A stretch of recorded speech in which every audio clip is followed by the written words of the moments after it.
Welcome to Nothing Without Us, a disability advocacy podcast produced by Lakeshore Foundation.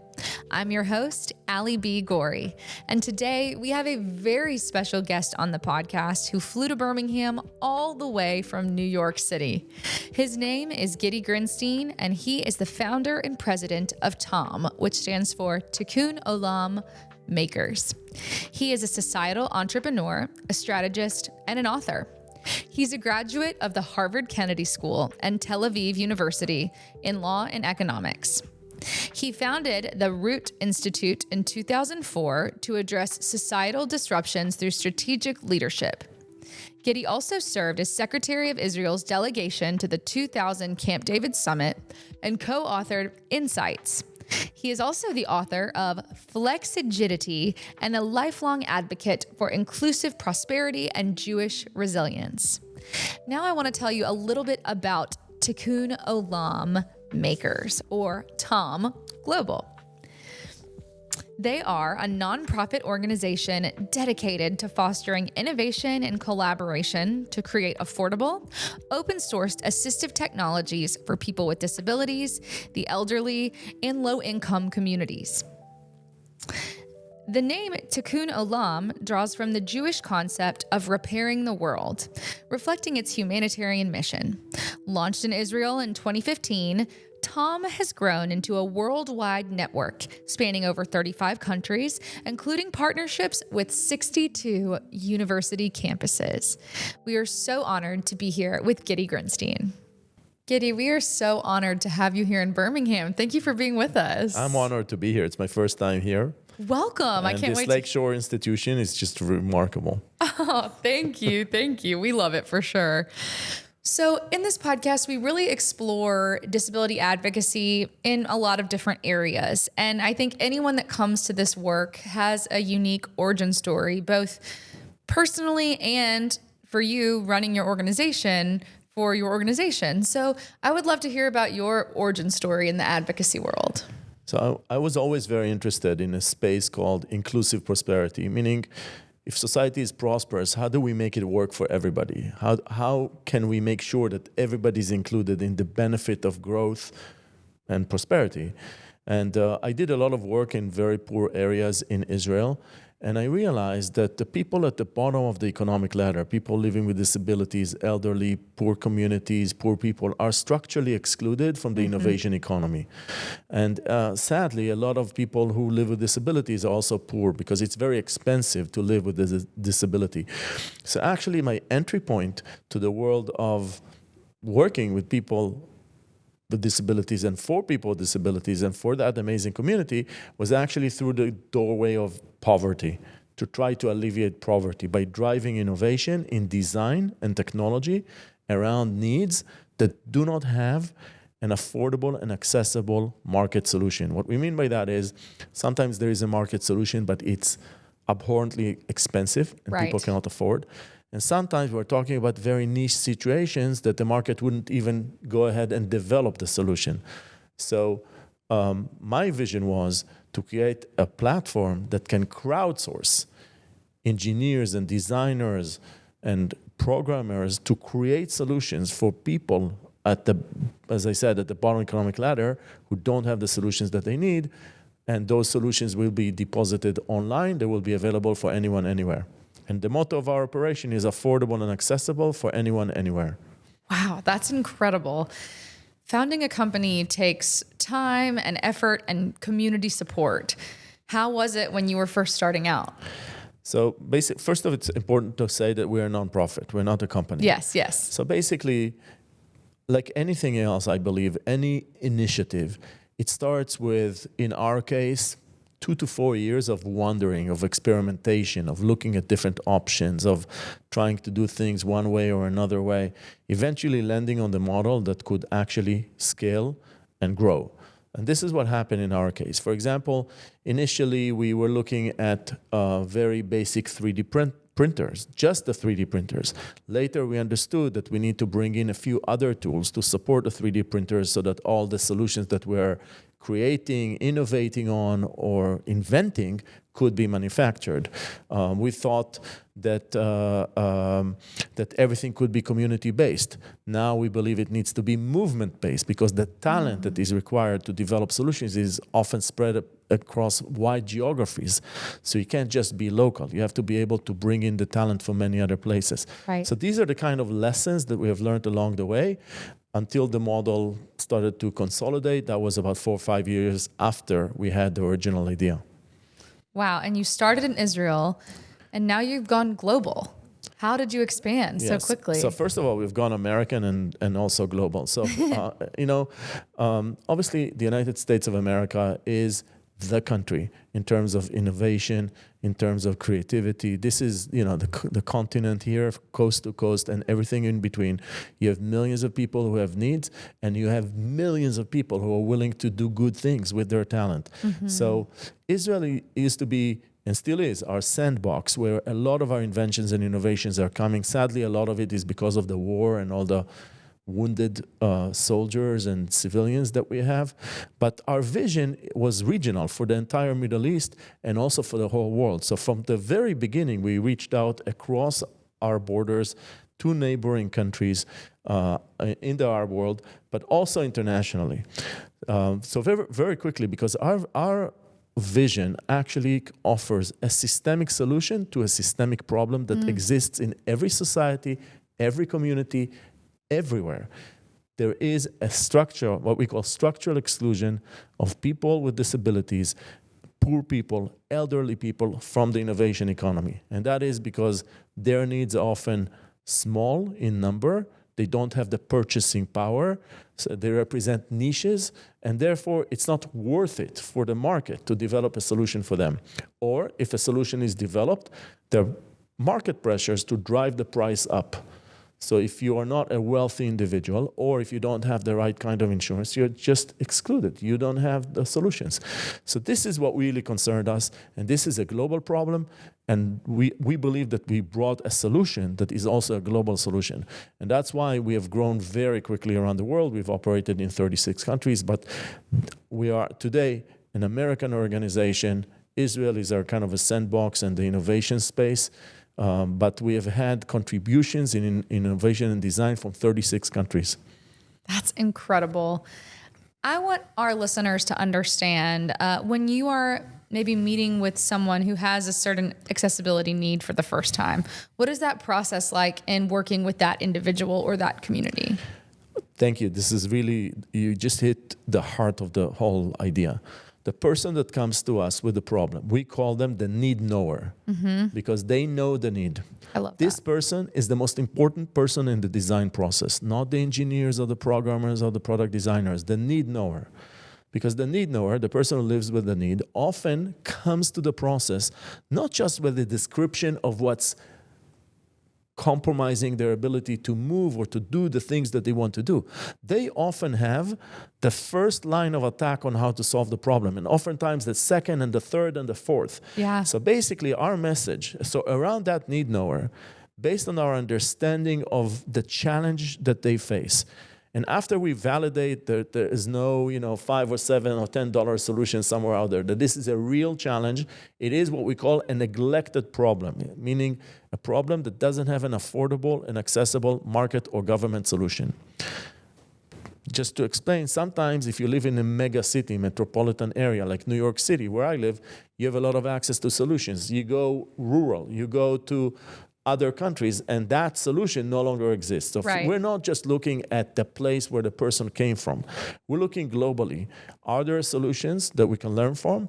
Do they exist at all? Or if they are expensive or inaccessible, can we innovate to make them affordable and accessible? Okay, so this is really the first phase of validating what we call the TOM challenge.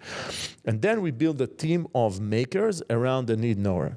What we tell to the makers, which could be engineers, programmers, product designers, care professionals, etc., we tell them, you begin with the need knower. First of all, you listen to the need knower, you start with them. The need knower is an integral component of the team. This is crucially important. Yes. It's not a situation where the person with disability or the need knower comes, sort of projects their problem, the engineering team goes to the other room and comes up with a solution. It's an intensely interactive process. to create, first of all, concepts, a number of ideas, not just one, of how this problem could be solved. From concept, we move to a working model, which is phase 3 of our innovation process. Once we have a working model that works, we develop a prototype, which is phase 4. The prototype should satisfy the need and the request of the need knower, of the person with disabilities. And once we have a prototype, we document it in a detailed way so that anybody, anywhere around the world can manufacture that solution. Okay, so it's a 5-phase process. Just to close, just a few years ago, a professor from NYU, her name is Hila Lifshitz Asaf, she did a research on 13 teams, 13 TOM teams, and their innovation process. And her conclusion was that our innovation process, it was more efficient than anything she had seen in the corporate world. Wow. And it actually inspired her to teach innovation in corporates in a different way. And there's a whole article about that in Sloan magazine, I believe. That's incredible. I love the way that you refer to people with disabilities as need knowers, right? I hear a lot of times people with access needs, but I think there is so much integrity and personal agency that comes with that idea of they know their needs. And we know our needs, right? I have a disability. I know what needs I have and what solutions that I'm seeking. And I just think that's an important thing for our listeners to hear who may be disabled or who may be recently disabled, right? And trying to figure out how to even move forward and how to refer to their accessibility tools. I don't know. I just think there's so much agency in that term. There has to be. First of all, ethically, this is what we need to do. Mm-hmm. Okay? And the ethics of the situation. First of all, I love it that it works. Yes. And I love it that comes some very significant academics and says it actually works better than anything I've seen, okay? So I love this validation. But there's the ethical side to the whole situation as well. Right. And that is a person with disability in the approach of our, I think of all great religions, the people with disabilities, people who are poor, they are the test of our society. Mm-hmm. And I think this is probably true about all great religions. So the fact that they have insight into the condition of challenge that they face, that insight becomes, through this process, a source or a driver of innovation, an accelerator of innovation. Absolutely. And I think our numbers speak for ourselves. The teams that integrate need knowers best are the best teams that we have, mm-hmm. for a number of reasons. Number one, understanding of the problem. Number two, the first, second, third line of attack on the solution. Number three, feedback, immediate feedback to the designers, to the makers of what works and what doesn't, what's a good idea and what's a bad idea, being able to pick up all these strange situations that I want to call it like a regularly abled person would not be aware of, like issues having to do with height, right. with access, with mobility, with communication. So the immediate feedback to the team that really shortens the design process. And then, most importantly, it gives the design team, the makers, the confidence that there will be at least one user to their product. Okay? The person that co-designed the product for them, the need knower, that is the first user of the product. Mm-hmm. And if the relationship is great, that person, the need knower, will come back again if the product ends up not working a little later and give more feedback. So really, it's really a fantastic place to be. You're doing the ethical thing, you're doing the right thing, but really you're doing it's a best practice too. Absolutely. I think a lot of us with disabilities, we have friends in communities with disabilities. Have you ever had experiences where a need knower receives something from you all, right? A tool or a product, and then they go tell their community, and then you get to replicate that for thousands of people? We see it all the time. Yeah. And this is basically our main mechanism for distribution of the ideas that we have created. We have about 1,100 products in different phases of development on our website. And what I mean different phases of development, some of them, as I described, are concepts, some are working models, some are prototypes, and some are products. And really, it's word of mouth. That's how it spreads. It could be in hospitals and care centers that the professionals are distributing the knowledge about our solutions, but basically it goes word of mouth from one family to another. Everybody's interconnected in that space, so that's what we see. I would love to know any specific stories about a need knower that you've worked with, and maybe a product that like a very specific product that you've created the first time. So we had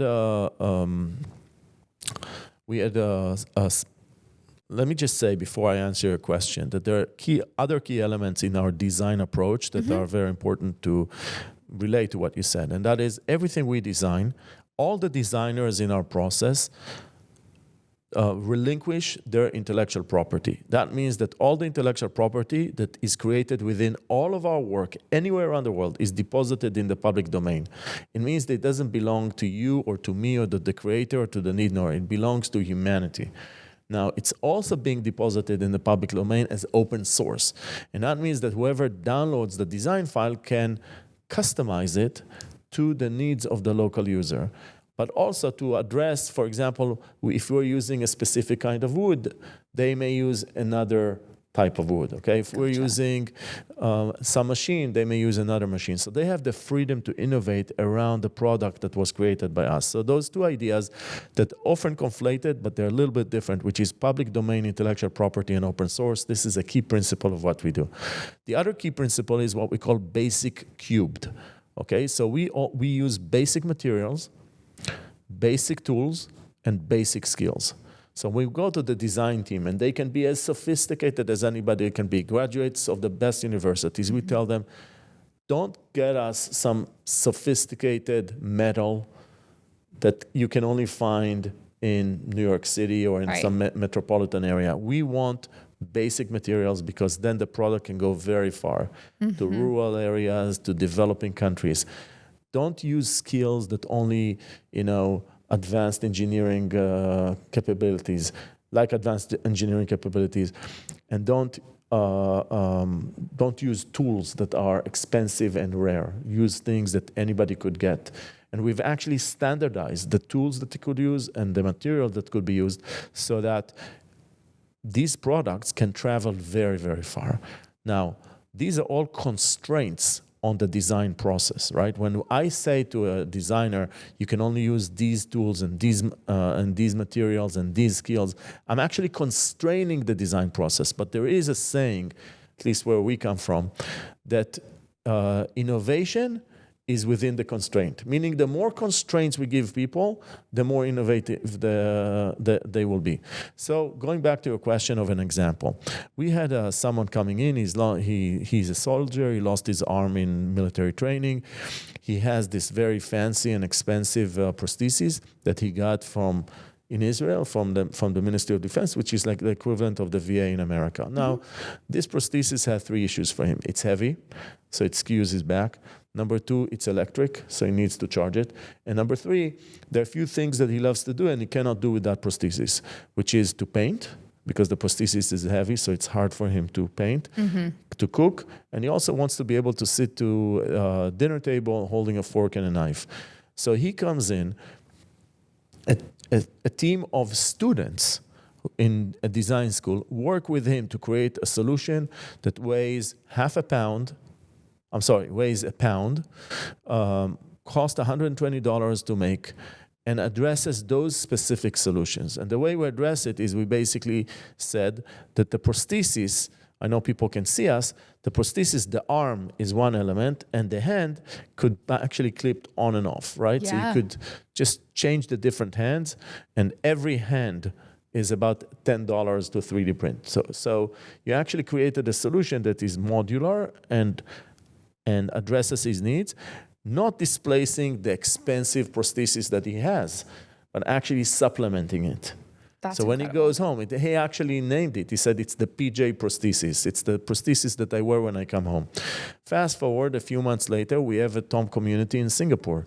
And they're dealing with the needs of a person by the name of Boone, who lost both arms and legs to a flesh-eating bacteria. Now Boone wants to go to the toilet independently because now he needs help going to the toilet with no hands and no legs. So the team around him, which was really fascinatingly international, from India, from Singapore, from Malaysia, all of this is happening in Singapore. They took the design that was created in Israel, which is an open source design, so they can actually look at the code and play with it. Right. And they created a solution for Boone to go to that allows him to go to the toilet based on the solution was created for Noam. This is the Israeli soldier.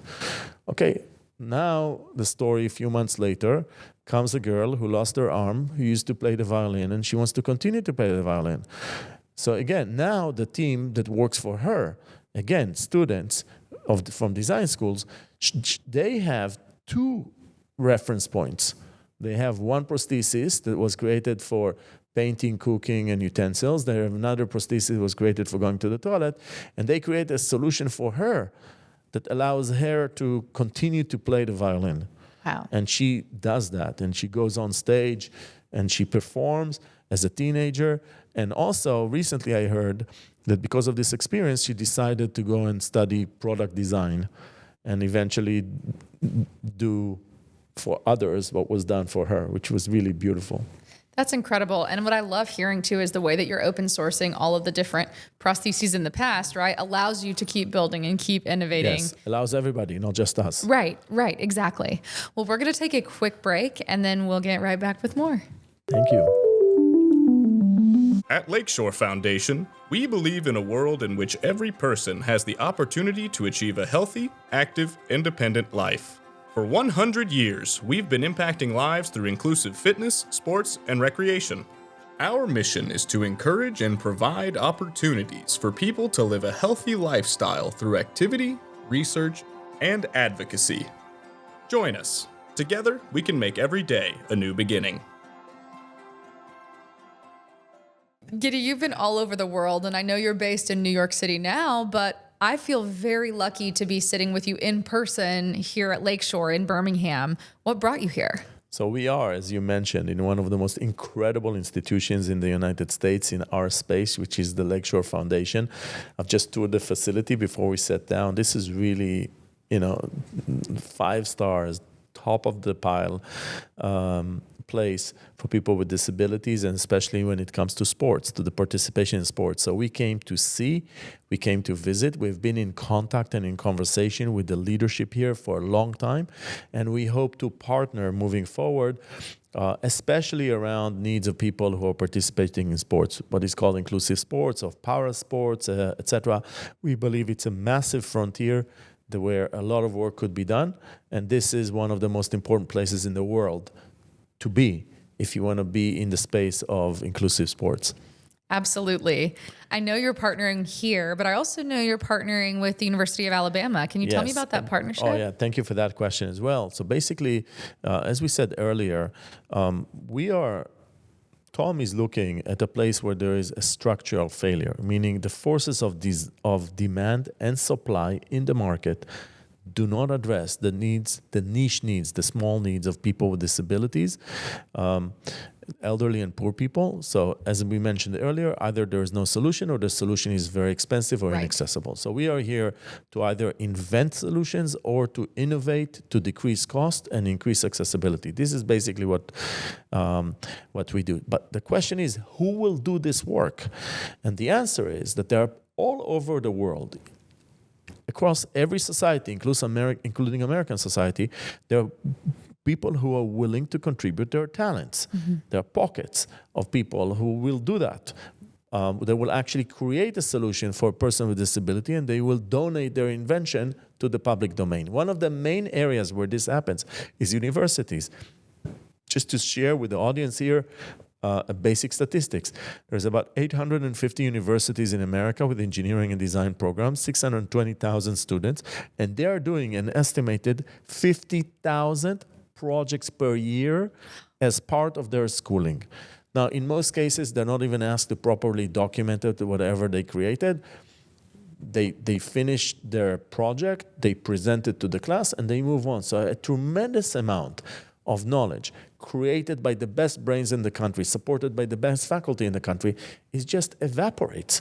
What we're saying is, if you're a student of engineering or design, come look at the challenges that we're facing, develop a solution for these challenges, and then your solutions will be deposited in what we call the TOM project editor, and that allows other people to build on your work until there is a product that could actually serve someone. So we're basically offering students and faculty to do something that costs them nothing, but could help many.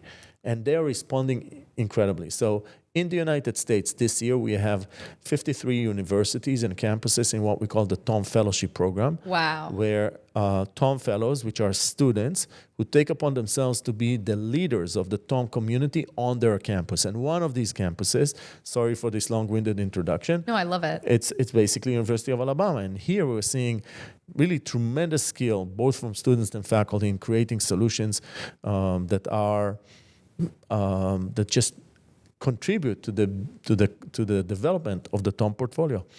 And we're very proud of our relationship here. And it's been going on for a few years, and it's just fantastic. And while I'm here talking to you, my colleagues here are actually visiting with them. And it's a great relationship. That is incredible. I think it's important if you're listening or watching the podcast and you know of any engineers or any students who are currently engineering students, please share the work of TOM Global, because you may be getting a whole new crop of engineers every single year. We have another one of our ways of increasing the number of solutions is what we call cropping. What is cropping? Here, even here at Lakeshore, in people's homes, you see a lot of local innovation, meaning someone here in Lakeshore may have a problem. Someone else here in Lakeshore may create a solution. It's a one-on-one relationship. They create a solution that works for one person. But that solution could be documented, onboarded, uploaded to our website, and therefore other people can now take the makeshift arrangement that was created here and turn it into a product that could help many others. I will say that this is also in countries where government pays for all these facilities.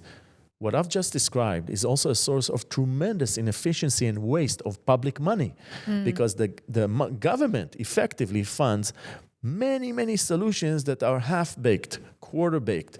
Nobody has an interest to take that local solution, mature it into being a product so that it can now address everybody's needs in a better and more efficient way. So there is a tremendous inefficiency in the system, which we are also addressing. Right. You all do so much work at the intersection of innovation and sports. And being here at Lakeshore, which is a Paralympic training site, I'm curious on what you're doing to prepare for the upcoming Paralympic Games here in the States. So the Paralympic Games and the Olympic Games will be in 2028 in Los Angeles. Every Olympic and Paralympic Games wants to do something new, something different, something that is part of its legacy. And our idea is that for LA 28, part of the legacy will be that we will create, together with partners like Lakeshore, a portfolio of solutions for participation in sports, which we will call the Guttmann portfolio. Now, Ludwig Guttmann was a German Jewish guy who had to flee Germany because of the Nazi. He went to Britain, and then he revolutionized the treatment of paraplegics. When he came in, their life expectancy was 6 months. And he is the person credited with extending their life expectancy of paraplegics from 6 months to decades. Wow. Part of the treatment was to be active. Through that came sports. From there came the first competition of inclusive sports, which 12 years later led to the first Paralympic Games. So the entire Paralympic movement goes back to one person, which we want to honor by naming the portfolio. This is going to be, I believe, the world's largest portfolio of solutions that will allow people with disabilities to participate in sports. It will be available for anybody, anywhere around the world. It will be developed ahead of LA 28, and it will be, quote unquote, dropped by the Games, used through the games, and after the games become part of the legacy of LA 28. This is our vision. We're in conversation with the organizing committee in Los Angeles and with partners, as I mentioned, like Lakeshore Foundations and others as well. One of the things that I've seen over the last 2 or 3 years traveling into many countries to discuss these ideas is that most countries don't even have an innovation officer around their Paralympians. Okay? So this is like step one. Have someone who in your country that drives innovation for participation in sports. The issue with sports is that it's radically unequal, because in the regular Olympic Games, you're looking at a runner, whether a marathon or a sprinter. They have 2 hands, 2 legs. They run faster than other people that have 2 hands and 2 legs and could use them, let's say, regularly, quote unquote. But when it comes to the Paralympians, they're using these prostheses and tools that may cost even hundreds of thousands of dollars, and ordinary people who are not either rich or really properly insured will never have access to these solutions. What we're saying is that in order to expand access to sports for people with disabilities, which is essential for their healthcare, for their well-being, we need to create this portfolio of solutions. And that's what we're doing. And it's a primary reason for our coming here, because this is Lakeshore Foundation, the place we're sitting in, is really a focal point of knowledge and experience and capabilities around inclusive sports. So we're very excited about the relationship. I am so excited about everything that portfolio is going to accomplish, not just for LA 28, but for the future and for far beyond. Anywhere. Everybody anywhere. Already now we have 33 solutions for participation in sports, anywhere from swimming, archery, basketball for hand amputees in basketball, for wheelchair rugby, just going to the gym, etc. And like we mentioned earlier, the idea of cropping. So many people who live with a disability, they want to be active, and they created their solutions in order to remain active. If you're seeing us, we want your solutions. We want to onboard them to our system.